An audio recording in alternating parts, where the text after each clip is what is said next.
ये जो एक डील की बात बार बार कही जा रही है, ये डील कहा जा रहा है कि एक बड़ी सुरक्षा स्ट्रैटेजिक डील है पाकिस्तान इसको इस तरह से दिखा रहा है। अब ये स्ट्रैटेजिक डील अगर है आरजू जी, तो सीधी बात यह है कि आपके और सऊदी अरब के बीच डील तो पहले से रही है। आपने कब कब उनको सेना नहीं दी है? आपने सऊदी अरब को पहले भी सेना दी, आपने उनकी पहले भी मदद की है, क्योंकि उनके पास उस तरह की स्टैंडिंग आर्मी नहीं है जो पाकिस्तान के पास है, लेकिन उनके पास पैसा है जो आपके पास नहीं है। तो इसीलिए उस पैसे के चलते क्या ये डील उनके लिए ज्यादा फायदेमंद नहीं है? क्योंकि जो पैसे वो आपको दे रहे हैं उसकी कोई वैल्यू नहीं है उनके लिए। कोई डील की है उसमें पैसा तो इन्वॉल्व रहा ही है, और यहाँ पर भी वही नज़र आ रहा है कि पाकिस्तान जो है वो पैसे के लिए ही इनके पास गया है। और इस वक्त इजराइल ने जो अटैक किया था कतर पे, उसको लेकर कई गल्फ कंट्रीज जो हैं वो इस वक्त परेशान है। और जैसे इजराइल की तरफ से कहा गया नेतन्याहू की साइड से कि अगर कहीं पर भी हमास के लोग पाए गए तो वो अटैक करेंगे। अब इस चीज़ को लेकर पाकिस्तान में ये बात की जा रही है कि जी हम तो हर गल्फ कंट्री के साथ खड़े हैं, हम हर गल्फ कंट्री के साथ जो है वो डील करने को तैयार हैं, और हमारी फ़ौज जो है वो यहाँ से भेज दी जाएगी और उनकी हिफाजत करेंगे। अब उसके साथ ही साथ आपने यकीनन ये भी सुना होगा कि सऊदी अरब ने ये भी कहा है, सऊदी अरब पाकिस्तान ने, कि अगर किसी एक कंट्री पर अटैक हुआ तो वो दूसरी कंट्री पर भी वही अटैक समझा जाएगा। उस पर पाकिस्तान में कई लोग जो हैं वो हंस भी रहे हैं। उनका कहना है जिस वक्त भारत ने अटैक किया था उस वक्त सऊदी अरब कहाँ था? सऊदी अरब तो नहीं पाकिस्तान के साथ आकर खड़ा हुआ था। और अगर एक का अटैक दूसरे पे भी समझा जाएगा तो क्या पाकिस्तान ने जो लोन उठा रखे हैं अब वो सऊदी अरब के भी माने जाएंगे?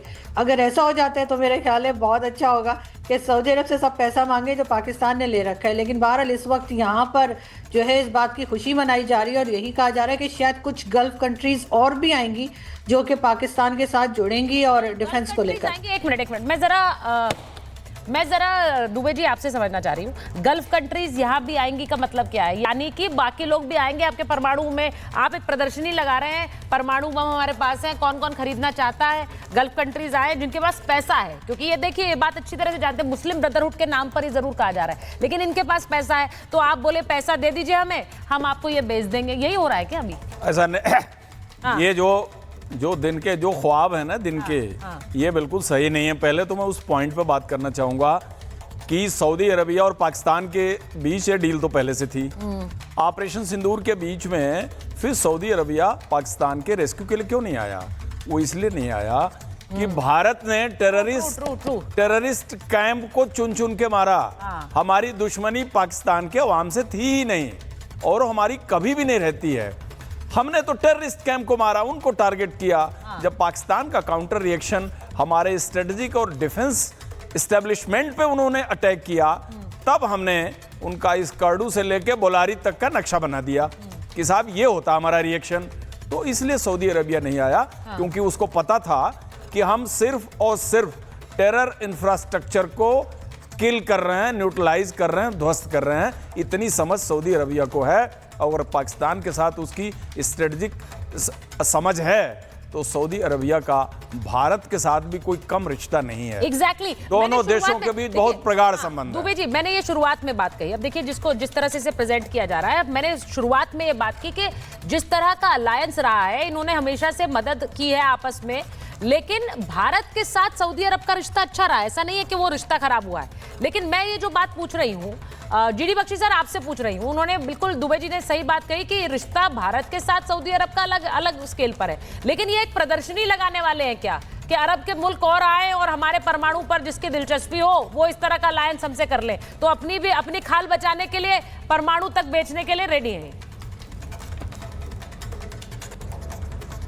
नहीं, देखिए मैं बताना चाहता हूँ कि मुल्ला आसिम मुनीर, फील्ड मार्शल आसिम मुनीर साहब जो हैं वो ट्रेडर इन चीफ बन गए हैं पाकिस्तान में। जब उन्होंने देखा कि भाई एक ट्रेडर अमेरिका का राष्ट्रपति बन सकता है और उनकी भी राष्ट्रपति की एम्बिशंस है बड़ी क्लियर और बहुत साफ, तो वो उन्होंने Munir and sons trader company खोल दी है। वो अमेरिका को बेच रहे हैं वो तेल बलूचिस्तान का जो अभी तक ज़मीन से नहीं निकला, वो जो वहाँ के माइंस हैं वहाँ 1993 में जो खुले थे, जहाँ से 1 किलो ना कॉपर, ना टंगस्टन, ना गोल्ड, ना रेयर अर्थ मिली है, वो उन्होंने जाके डोनाल्ड ट्रंप को बेच दी है। फिर उनको लगा साहब ये बेचने का बड़ा अच्छा आइडिया है। वो कह रहे हैं ना कि मैं $1 ट्रिलियन की इकोनॉमी बना दूंगा, है कि आर्मी चीफ तो मैं बाद में बनूंगा, पहले मैं ट्रेडर इन चीफ हूँ, ठीक है। और ट्रेडर इन चीफ के चलते अब उन्होंने सोचा कि अरे साहब न्यूक्लियर बम भी तो है बेचने को। अब वो साहब सेल्समैन बन गए हैं, वो ज्यादा के गल्फ कंट्रीज में कि हमसे खरीदो न्यूक्लियर बॉम्ब्स फॉर सेल। साहब ऐसा तमाशा हमने नहीं देखा, सच्ची मुझे सर हमने भी नहीं देखा, याकूब किसी ने नहीं देखा सर ऐसा तमाशा। लेकिन हमें शर्म आती है कि उन्होंने एक तो अपने आप को हिलाले जुर्रत दिलवाई, जो कि हमारी फौज में वो इक्विवेलेंट अवार्ड है महावीर चक्र, कैप्टन्स को मिलता है, मेजर्स कर्नल को मिलता है मैक्सिमम, ठीक है, for real fighting, hard fighting on the ground. अब मरियम बंकर में आप छुपे रहे, जो जब से वो 22 अप्रैल हुआ आप मरियम बंकर में घुसे, निकले लड़ाई के बाद। हाँ। एक तो फील्ड मार्शल बनवा लिया कायदे से बाबर सिद्धू साहब को, जो कि एयर चीफ मार्शल हैं। कम से कम पाकिस्तान की एयरफोर्स लड़ी तो वो पिट गई, वो दूसरी बात है, लड़ी तो अगर किसी को बनाना था मार्शल तो एयर चीफ मार्शल सिद्धू साहब को मार्शल बनाना चाहिए। वो मार्शल ऑफ द एयर लगा रहे हैं सर। मैं एक बार मैं जरा बताना चाह रही हूँ क्योंकि ज्यादा उनकी सर आज क्योंकि मैंने जो ये बात करी, पाकिस्तान ने एक परमाणु बेचने के लिए, उसको गिरवी रखने के लिए एक प्रदर्शनी लगा दी है, ये बात यहाँ पर डिस्कस हो रही है। लेकिन दूसरी तरफ ये परमाणु भी दांव पर लगा रहे हैं, उसको भी गिरवी रख रहे हैं, वहीं इज्जत भी गिरवी रख रहे हैं। ये हो क्या रहा है? मेरा सीधा मानना यह है कि कोई खेल स्पिरिट के हिसाब से हम कोई खेल भी नहीं खेल रहे हैं, हम अपना काम कर रहे हैं। लेकिन वहां जो होता है, अगर कोई मैच रेफरी, जरा विजुअल्स चलाइए जरा स्क्रीन पर, मैं जरा अपने दर्शकों को बताना चाहती हूँ क्योंकि ये भारत पाकिस्तान का मैच हुआ, उसके बाद जरा क्रिकेट के विजुअल्स चलाइए। भारत पाकिस्तान का मैच हुआ और उसके बाद बिल्कुल सही कहा सूर्य कुमार यादव ने कि कोई खेल स्पिरिट से बढ़कर कुछ चीजें होती हैं। अब ये जो साहब खड़े थे वहां पर मैच रेफरी, इनसे नाराज हुई पाकिस्तानी टीम। इन्होंने कहा हम इनके साथ नहीं खेलेंगे, हमें मैच में नहीं उतरना है, हम बॉयकॉट करेंगे इस मैच का। बड़ा हल्ला हो गया, भाई पाकिस्तान ने बॉयकॉट कर दिया मैच, पाकिस्तान नहीं खेलने वाला है। लेकिन उसके बाद थोड़ी देर बाद हम देखते हैं पाकिस्तान की टीम मैदान में आ रही है और खेल रही है। अब ये क्या हो गया? वो इसलिए हो गया क्योंकि कहा गया कि भाई $16 मिलियन पे कर दीजिए, पैसा दे दीजिए और उसके बाद आप बॉयकॉट कर दीजिए, मत खेलिए। अब जब ये $16 मिलियन की बात आई तो फिर कान से धुआं निकल गया। फिर कहा नहीं भाई मैच रहने दीजिए, इज्जत जाने दीजिए, हम मैच खेलेंगे, हमें बॉयकॉट नहीं करना है। तो इज्जत से बड़ा पैसा हो गया। अब मैं ये इसलिए पूछ रही हूँ याकूब साहब कि जो दम दिखाया गया और इतनी शिद्दत से कहा गया हम बॉयकॉट करेंगे, हमारे खिलाड़ियों के साथ गलत हुआ है, हम नहीं खेलेंगे, लेकिन उसके बाद वापस आ गए मैदान में। थोड़ी देर बाद देख रहे हैं मैच खेल रहे हैं। सर ये पैसे का ही खेल है ना, सऊदी अरब से लेकर यहां तक, दुबई तक। देखें, जब हम बच्चे होते थे और गली मोहल्ले की क्रिकेट खेलते थे तो उसमें हम ये नाटक किया करते थे। जब गली मोहल्ले की क्रिकेट चला करती थी और हर कोई जब गली मोहल्ले में खेलता कि मैं नहीं खेलता और सम टाइम वो विकेट भी उखाड़ के ले जाना। ये कल जो तमाशा हुआ है, ये वर्ड वैसे जीडी बख्शी साहब ने सही इस्तेमाल किया कि बाज़ औक़ात वाकई एक तमाशा होता है और वो जो तमाशा है वो मैं क्रिकेट की एक स्पिरिट होनी चाहिए, उसको पॉलिटिसाइज नहीं करना चाहिए। या तो आप बाइकआउट किस बात के ऊपर, फिर बाइकआउट ही करना था। देखिए, जब एक प्रोफेशनल मेरिट के ऊपर पीसीबी का चेयरमैन नहीं लगाया जाएगा, जब एक शख्स को बाहर से किसी का रिश्तेदार होने की वजह से लगाया जाएगा तो क्रिकेट का बेड़ा गर्क इसी तरीके से होगा।